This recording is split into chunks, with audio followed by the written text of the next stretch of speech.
All right, what's happening, y'all? It's your boy Rico from StreetScores, and I guess we can count this as a Rico report because we're about to bounce around all over the place, man. We have some edge rusher breakdown. I know we have an edge rusher problem, but are there solutions? And Adam Peters and Lance Newmark even addressed it after the draft. We're going to dive into all of that. Of course, are we going to talk about Nick Chubb potentially coming to the Commanders as a running back? We have new Washington helmets on the way. We got to talk jersey as well.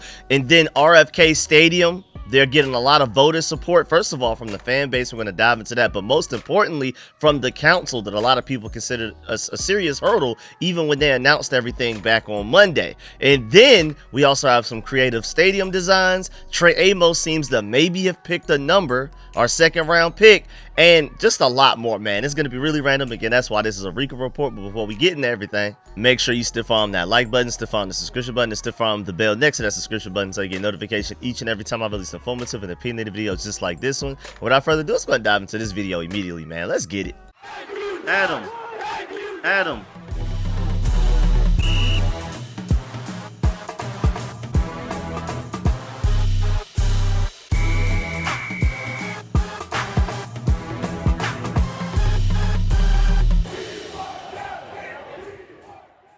All right, so we do seem to have somewhat of an edge rusher problem. Of course, we didn't get one in the draft. That arguably felt like our biggest need going into the draft, specifically pass rusher. But are there solutions available? And also, more importantly, are the Commanders aware of the fact that we may have a problem?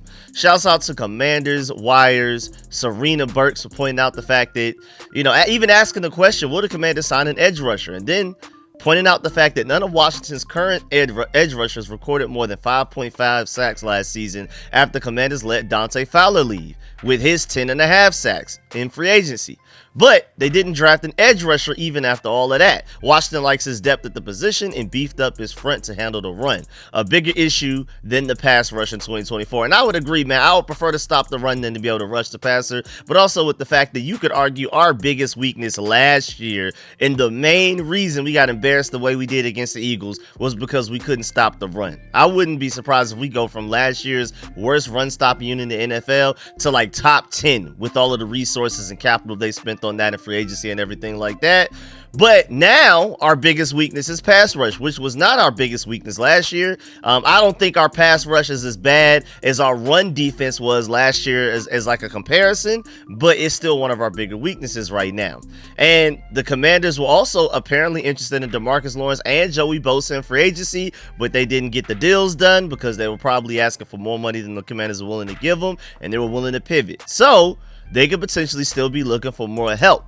Adam Peters even addressed it. Like, he was asked about it straight up after we took Trey Amos with the 61st overall pick in the second round. People question, hey, there was some edge rushers there that you would have liked. Why did you take Trey Amos? And Adam Peters basically acknowledged the fact that there was some edge rushers that Washington liked on the draft board, but Trey Amos was our best player available that was still on the board. And basically their strategy was going into this draft, and I feel like this is the strategy they should always have. You have free agency to, add a bunch of bandages everywhere and make sure you have a certain floor, a certain minimal impact that you're going to get across the board from every position group. You use free agency to just bring in a bunch of just guys, solid guys, starters that are okay at the very least. You use the draft to go get ceiling. So I love the approach of going best player available, even if it isn't specifically at a position that they feel like they need the most, but corner was a need. Some people felt like corner was one of our biggest needs going into the draft, and to get a first round talent like Trey Amos in the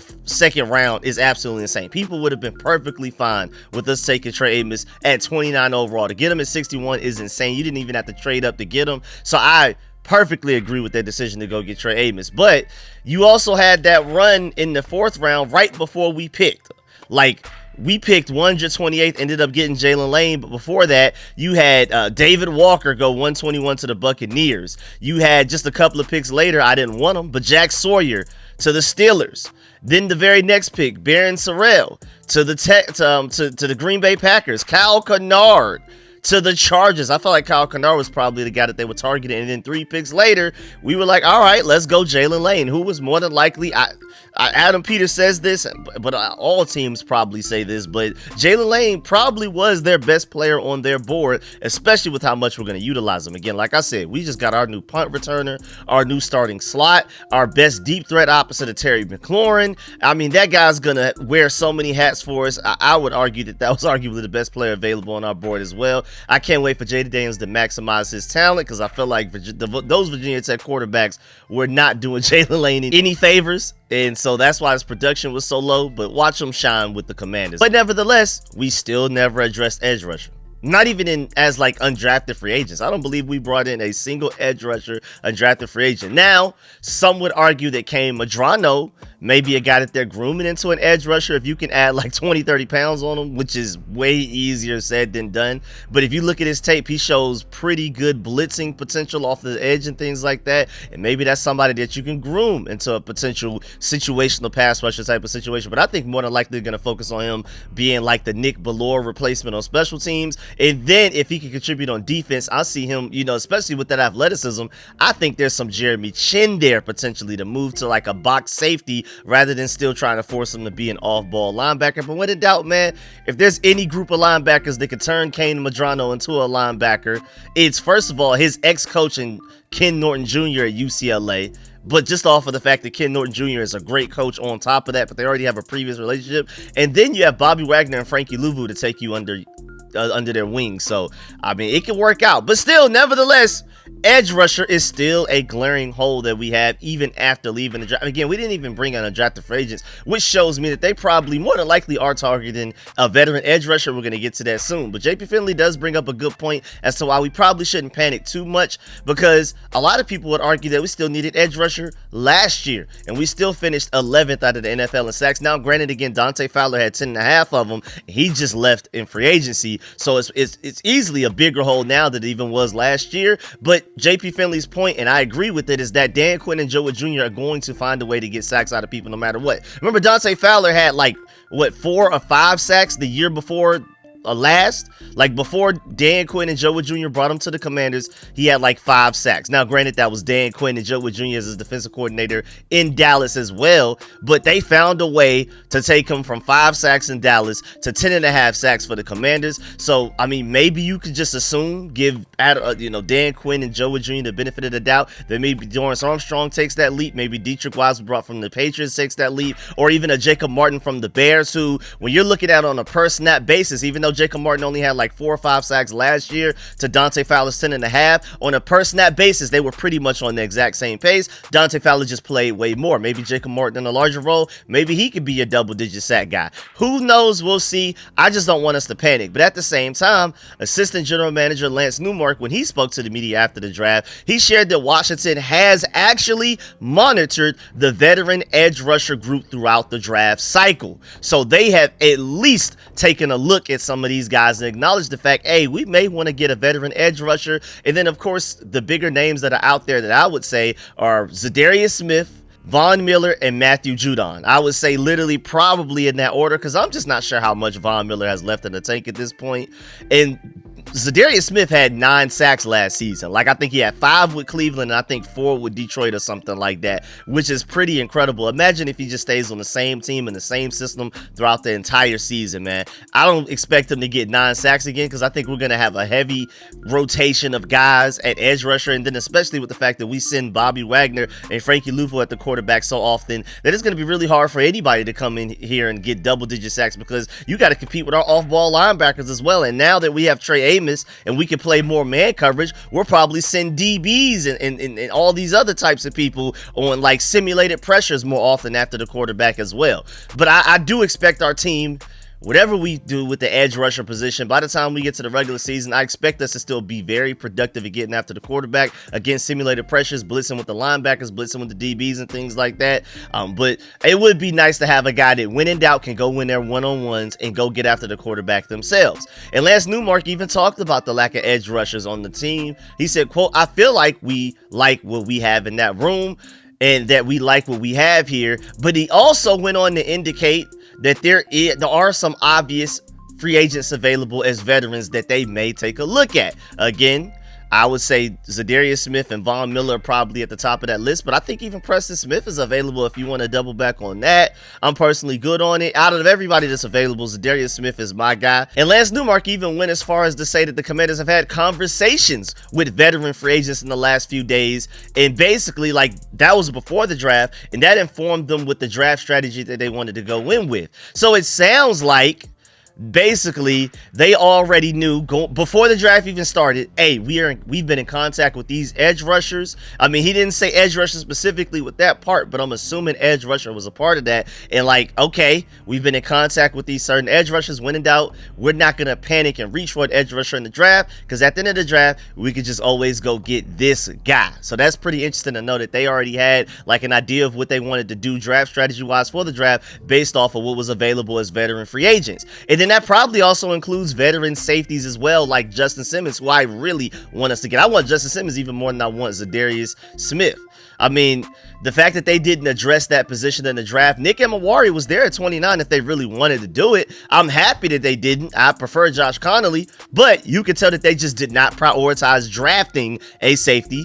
And I wouldn't be surprised if they've had their eye on Justin Simmons since before the draft, just like Lance Newmark mentioned with several different position groups, and didn't prioritize drafting a safety because worst case scenario, just like I mentioned with edge rusher, we have Zadarius Smith waiting on us. Or for edge rusher wise, we have for safety wise, we have Justin Simmons waiting on us. So similar to how they didn't get a kicker during the draft process, whether draft one or Nora's an undrafted free agent, they had Matt Gay waiting for them after the draft, and they could be doing the same thing at edge rusher, safety, maybe even another position. So I thought that was pretty interesting. Now moving on, how about an RFK update? Well, yesterday Grant Paulson updated on us on the fact that when it comes to this DC council, because that right now is the last and final major hurdle as far as getting this whole stadium process rolling.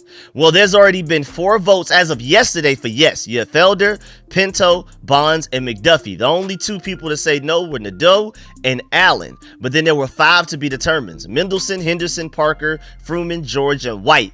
And then as of today, Eric Flack already updated the fact that there were now 5 votes in favor of the $1.1 billion taxpayer funded Commander Stadium deal on RFK site, and all they need now is 2 more to go. So you have 5 in favor, 2 against, and out of the 4 guys that are to be determined, 4 people that's to be determined, you only need 2 of them to say yes. You only need half of them to say yes. 2 of them can say no, 2 of them can say yes. You have your 7, and then now DC has and RFK and all of this stuff, the Commanders have the approval to use some taxpayer money, $1.1 billion worth of it, to go towards the stadium so we can go ahead and kick this off. And for those of y'all that are worried about whether the people of DC want it to actually be done, shouts out to Josh Harris and company for doing a survey. Shouts out to JP Finley for pointing out the survey and providing the results to it. He said, look at these numbers. There is overwhelming support for RFK from DC voters. Almost everybody wants a party at RFK, especially with 75% of the cash coming from the Harris group. And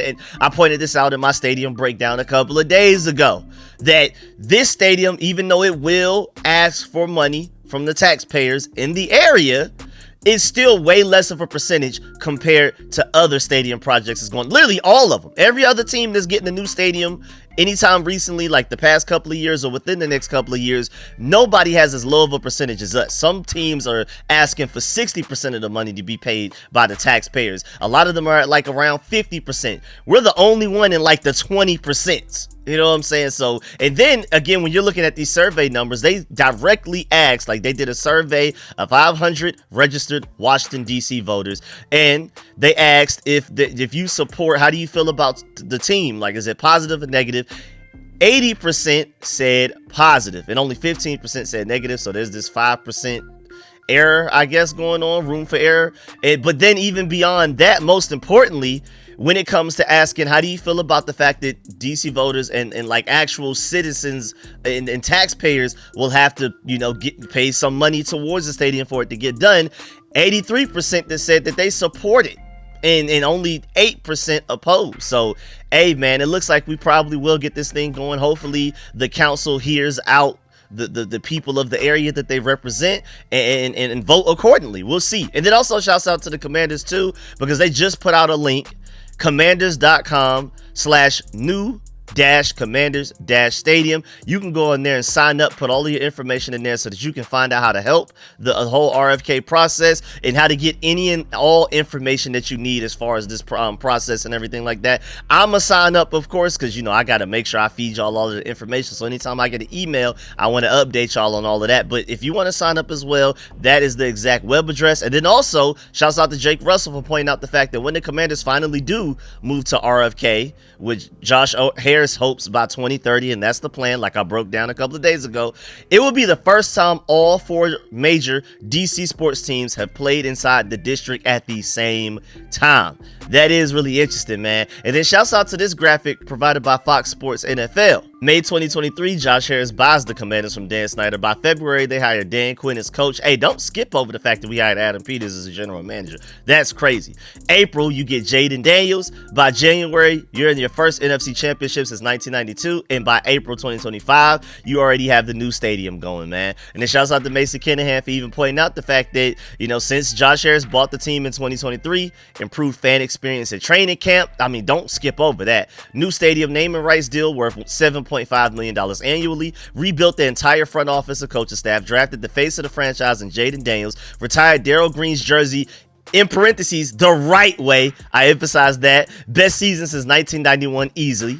Made the NFC Championship game, spent over $75 million repairing Commanders Field, which we're already planning on abandoning because we already have the new stadium coming up. A lot of owners will be like, man, I'm not about to put no money in this. We're already moving on to the next stadium. But the fact that he's acknowledged, hey, we still got to play here for another 5 years, 6 years, you know, let's go ahead and try to make this experience as good as fans as possible. I mean, because there's an infrastructure problem. It's only but so much sugar and spice you can add to a pile of dirt. The infrastructure is terrible, only but so much they could do, and I just appreciate the fact that he's still trying. And then lastly, announced a new $3 billion stadium at RFK site, man. Shouts out to Josh Harris and them. And then speaking of stadiums, here's this interesting concept that was put up there I saw by Twitter account at LeighWolf, Leigh Wolf. He pointed out the fact that there's no reason that the new RFK Stadium can't be built in the neoclassical style to match the rest of DC's wonderful architecture. The site should be a national stadium first, football stadium second. That's pretty interesting too. I kind of like the concept, I'm not gonna lie.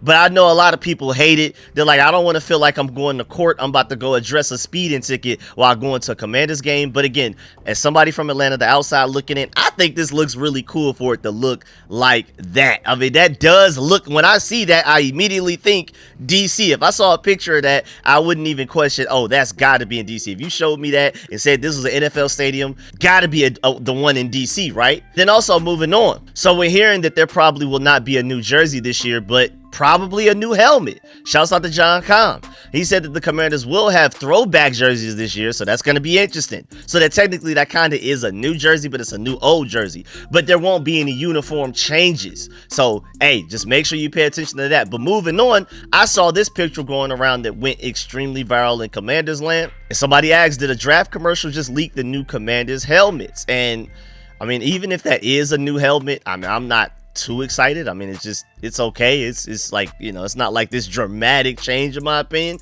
but that could potentially be a new helmet. And then shouts out to Zach Cohen, because this got to him and he went and did some digging. He said, everyone kept tagging me in that new Commanders helmet. Here's my video response. And he had an entire video breaking down how he feels about it, a whole 1 minute and 23-second video. But the general points that he went over is why that's not the Commanders' new primary helmet, but he wishes it was. And then he has 2 realistic options for what it could be. And then he addressed when will they unveil the new alternate helmet. And basically he said that late July is when the new alternate helmet will be revealed, which we'll probably be wearing even as soon as this 2025 upcoming regular season. And then speaking of helmets and jerseys, Trey Amos posted this picture on his story on IG. And forget Trey Amos, I gotta keep remembering it's Trenavian. And he posted his old picture of himself at Alabama in the number 23.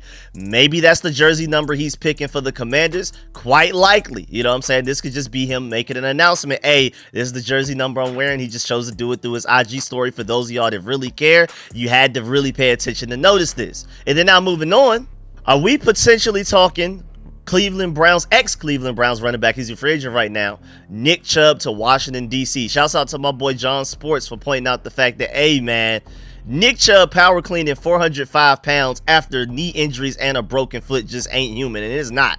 This is absolutely ridiculous that he can even do this right now after all of the injuries he suffered. Remember, I keep wanting to emphasize to people that like this version of Nick Chubb that you've seen at the NFL level, which is still insane, is still only 80% of what he was at Georgia. Remember, he suffered major leg injuries at Georgia before he even got into the NFL. And so as amazing as he has been in the NFL, this guy was supposed to be even better than that. I would argue that he had the chance to be even better than Todd Gurley if he never sustained any injuries at Georgia or the NFL. But the fact that he sustained all of those ridiculous injuries at Georgia and was still that great at the NFL level, it's kind of like, man, at a certain point, do you stop doubting this guy? Even though he suffered major injuries within the past couple of years at the NFL level, do you think he can still probably go at it right now? And shouts out to Nick Carnes, because he said 2 years removed from a twice destroyed knee, 1 year removed from a broken foot, nobody would set the example of hard work better than Nick Chubb. I mean, it's definitely amazing that he's even able to do all of that with, I'm thinking, what is he at, like 4 or 5 major leg injuries right now, and he's still able to do that right now? And then shouts out to my boy Rusty Manziel. He's a big Georgia Bulldogs reporter and insider, especially over there at On3 right now. He said his prediction is the Bears or the Commanders as somebody that could potentially get this elite back going again. And this is really random because he's not a Bears nor a Commanders fan. He just looked at this video that I was showing you of Nick Chubb jumping and showing his vertical even after the major leg injuries, and he just pointed out the Bears and the Commanders as two teams that make a lot of sense. And then shouts out to David Hellman because he brings up a good point. He said, I'm 99% against signing aging stars with injuries in their past, but Nick Chubb is the type of alien I'd gladly make an exception for. And I completely agree. I mean, I'm typically, you're old, especially as far as your position goes, like running back wise, Nick Chubb is old. And then you've also had a ridiculous amount of leg injuries. But Nick Chubb is just the type of alien, the type of once in a generational type of physical freak as far, especially when it comes to recovery ability, that, hey, I'd make an exception for him. And then shouts out to just your average fly guy, because he pointed out the fact that last time the Commanders got a running back from Cleveland in Ernest Biner, we won a Super Bowl in 91. So, hey, maybe there's something there. You bring in a Cleveland running back, and then out of nowhere, you're going to the Super Bowl, man. Maybe the stars are aligning. And you know me, man. If it's a Georgia dog, sign me up, man. Plain and simple. I know I'm biased. I don't care. And the only reason I wouldn't do it is because I really want us to get Ja'Cory Crosky-Merritt going as quickly as possible, because I think he can literally become a bigger and better version of Bucky Irvin from the Tampa Bay Buccaneers last year. I think he's literally a bigger, better version of him. It's just a matter of him getting the carries and experience to go ahead and improve and get to that level. I'm very high on Ja'Cory. And having Nick Chubb would take carries away from him, which would stunt his development and growth. But without Ja'Cory, I'm 100% a yes for Nick Chubb. Especially because I think he would go for very cheap. But with Ja'Cory, it's more so like a maybe. But hey, if we ended up signing him, I'm not complaining. And then just to be a Georgia Bulldog homer real quick, I agree with John Sports, man, because he pointed out the fact that Nick Chubb could train anywhere in the world, but he's here in Cedartown High School, where he's from in Georgia, putting in the work. And there's a lot of power in staying rooted and staying real and keeping your world small sometimes. I mean, Nick Chubb is probably the most likable athlete you could ever see, man. And I really want him to get back healthy and ball out, even if it's for the Commanders or not, man. I mean, Nick Chubb even had a quote. He said, quote, I'm not a guy who likes fancy trainers and gyms that look like a club or whatever. I always go back to where it all started, the Cedartown weight room. Membership is cheap, and they got a water fountain. I mean, how can you not root for that guy, man? This guy's a millionaire talking about that type of stuff and going back to his hometown that, trust me, as a Georgia guy, you know what I'm saying? I'm from Atlanta. Cedartown is country. You think I'm country from Atlanta. Cedartown, country, boy. Real country. And then, moving on, shouts out to Ken Johannesson for pointing out the fact that, like, comp pick-wise, according to Over the Cap and the way they do their calculations, even though they don't have the exact formula in the NFL, but just based off a previous comp pick, them being handed out, they developed their own formula. And basically, it seems like the Commanders will more than likely not get any comp picks next year based off of what happened in free agency. Again, Jonathan Allen does not count because we cut him. He didn't leave in free agency. Philly looks like they're potentially going to get a comp pick in round 3, 4, and 5. And then the Cowboys will probably get 2 5s, and then the Giants and the Commanders will get no comp picks. I don't exactly know how the Eagles do it, but they keep doing it, man. But it makes sense, though. And then, moving on, Shouts out to Quan Martin, because a few days ago he did mention that he had surgery on both of his shoulders just a couple of months ago, and he said that he separated one shoulder week 3 and then another one shortly after that and played the entire season with that. And then he even said, quote, just want to get it taken care of now so I could be 100% going into year 3. That is insane that Quan Martin had 2 separated shoulders for the probably like 80% of last season and still played as well as he did. But that could be a reason as to why he didn't play even better. And then shouts out to him for showing up big time in that Detroit Lions playoff game with 2 separated shoulders, man. I mean, this guy played and started in every game last year but 1. And then he was doing it in ridiculous pain. I mean, to come down and tackle people with separated shoulders is absolutely insane. And shouts out to Jeremy Reeves for having his back, because he saw that and even tweeted, when y'all make assessments, remember, most of the time we probably ain't 100%. My dog built for it tough. And I completely agree. That's insane. And then lastly, before we get up out of here, just in Rico report fashion, just to throw this randomly out there, I happen to see this on Twitter. Shouts out to FanDuel for this one. They ranked their top 10 quarterbacks of the last 3 drafts. You have Jaden Daniels 1, then CJ Stroud, then Bo Nix, then Caleb Williams, then Drake May, then Bryce Young, then Brock Purdy, then Anthony Richardson, then Michael Penix, and then JJ McCarthy. I would argue Michael Penix should probably, even as a Falcons hater, Michael Penix should go up a few spots. I ain't gonna lie. I mean, I know his sample size was small, but he should at least be up above Anthony Richardson. And I mean, Caleb Williams and Drake May, I mean, they showed potential, but I mean, to put them over Brock Purdy, and now granted, I like them more than Brock Purdy, don't get me wrong, but Brock Purdy has made it to a Super Bowl, and then Bryce Young has shown flashes, and he looks really good towards the end of the second half of last season.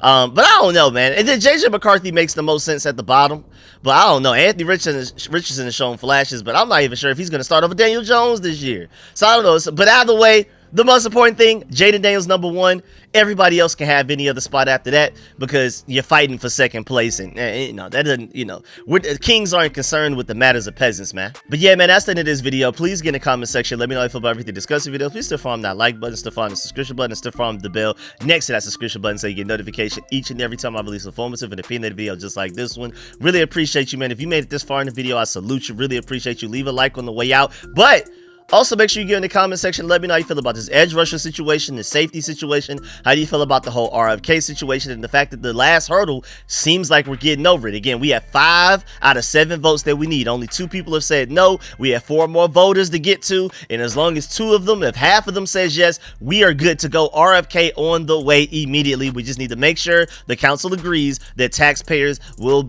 be allowed to, we're going to use the taxpayer money to fund the stadium. Let me know how you feel about Trey Amos potentially using number 23. How do you feel about a new helmet? We're going to get throwback jerseys, but not necessarily a new jersey. How do you feel about us getting a new helmet announcement in July? How do you feel about Nick Chubb potentially as a running back option for the Washington Commanders? I would love to hear y'all opinions on that. And also, how do you feel about Quan Martin playing with 2 separated shoulders for like 80% of last season, man? How excited are you about his 2025 season if he's fully healthy, man? Let's get it. But yeah, man, again, I really appreciate y'all. Make sure y'all leave a like on the way out. I'm gonna try my best to read and reply to as many comments as possible. I've been super busy, and I still want to get that Gabe Taylor video to you. I want to do my draft review. I want to show how everybody else around the NFL, like the experts and national analysts, have graded our draft. I'm working on all of those different videos right now. Got them loaded up. It's just about sitting down, having the time to record and edit them. But all of the information I need is there. I want to finish out all of our undrafted free agents. I want to talk about and really highlight guys like Carlin Vigors. I want to give him a separate video, but I also want to make sure I talk about every undrafted free agent. So even if I just got to do one big video where I run through a bunch of them, the undrafted free agents and the rookie minicamp invites, I'll do that. But guys like Carlin Vigors, I still want to give him a separate video himself. And again, I still got to talk about Gabe Taylor.